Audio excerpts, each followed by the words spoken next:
Welcome back. Well, bombshell new records reveal that despite an apparent anti-Trump bias, not apparent, there was one, the FBI continued to use the Steele dossier for FISA applications to spy on the Trump campaign. This as we learn that top DOJ official Bruce Ohr kept in contact with Christopher Steele even after the special counsel Robert Mueller's appointment. So why is that a big deal? Here to react and put it in context, Fox News contributor, former Secret Service agent and author of Spygate, Dan Bongino here. Dan, you called this whole thing 2 years ahead of when it unwound. You told me on a cab ride in Washington, and it came out, yeah, absolutely. Going to that, event. Well, let's pretend as though people haven't been watching it as closely as we have. Why does this matter so much, the 302 proving that Bruce Ohr was in contact with the fired British agent Christopher Steele?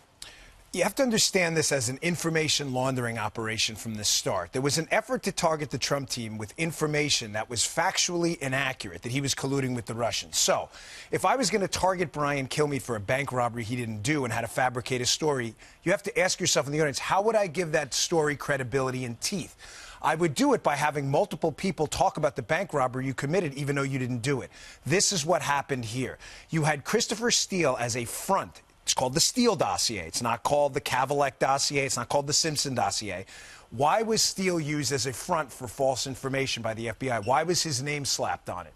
The answer is very simple, because Steele had been a credible source for the FBI in the past, working on the FIFA case, the soccer corruption case. In other words, in front of a judge, they could present Steele as a legitimate front for false information, which made the Kilmeade bank robbery story sound legit, even though it was made up. Trusted ally of the FBI. Trusted ally of the FBI. Now, what's the real damning bombshells in this, and I didn't get through the whole thing, but I've been through most of it and a lot of the good stuff, is that Steele may not have even written the dossier. He may have been a part of it. But now we know Nellie Ohr, in fact, put together a dossier, who's Bruce Ohr from the Department of Justice's wife, who's working for Fusion GPS, contracted by the Clinton campaign. We know that Nellie Ohr, in fact, wrote a dossier on Manafort, which again begs the obvious question. If Steele's name is on the dossier because he was credible, because he'd worked with the FBI in the past, did he even write it? And if he didn't, is the lie that much worse that you slapped his name on political information to make it seem legitimate? Devastating. So he gets fired in the fall, and he keeps on talking to Bruce Ohr, yes, whose wife has that opposition research company. Yes. Okay, fine. So they're communicating through the WhatsApp, so a confidential app when you want people to see your communication. So that's now revealed. Christopher Steele, I want to add something to this, was very determined to speak to the FBI about a month ago. Yep. And one of the terms was because he thought he was about to be thrown under the bus. Yep. Does that make your wheels turn? Yes, and it again adds to the theory here. I call this is the focus of my second book on this. This is what I call the movie script theory. Christopher Steele's name is used on this, and this is what I think he means by being thrown under the bus, on this dossier, on information he did not create. Christopher Steele had already acknowledged in sworn depositions he hadn't been to Russia during this time period. Because he would have been arrested. He had to use sources in Russia. Right, and what I mean by the movie script theory is if you go back to 2007, not 2017, 2007, there is a Wall Street Journal article written by who? You're never going to believe this. Glenn Simpson. I encourage you to read that article today and then compare it to the dossier.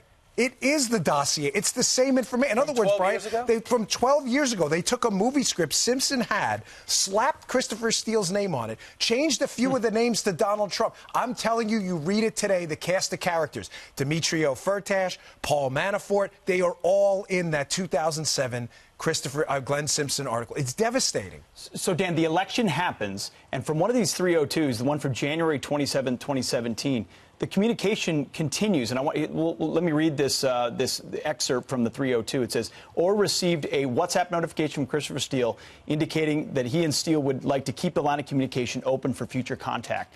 What's the rationale for ongoing future contact? The president's been elected. They're still talking. Well, here's the great part about this. I mean, great for damaging for the left. Christopher Steele is already on record with the FBI as being deemed, and this is their quote, not mine, not suitable for use. They fire him in November. But the question is, that's on the record, in November. He's not suitable for use anymore. Was he really fired? The answer is obviously not. Now, to answer your question, why then put on paper that he's not suitable for use? Because it creates a good public face. Hey, we're not using this guy anymore. But then behind the scenes, back channel information. Yeah. The answer is obvious when you think about it. It's the only source of information. Yeah. Brian didn't rob a bank. Trump didn't collude with Russia. The only source of the rumor is Steele. There was something in here, too, that said the individual with links to the dossier, I assume that's Steele, was desperate that Donald Trump not get elected and was passionate about him not being the U.S. president. And that's what Bruce Ohr told But the... why is that devastating?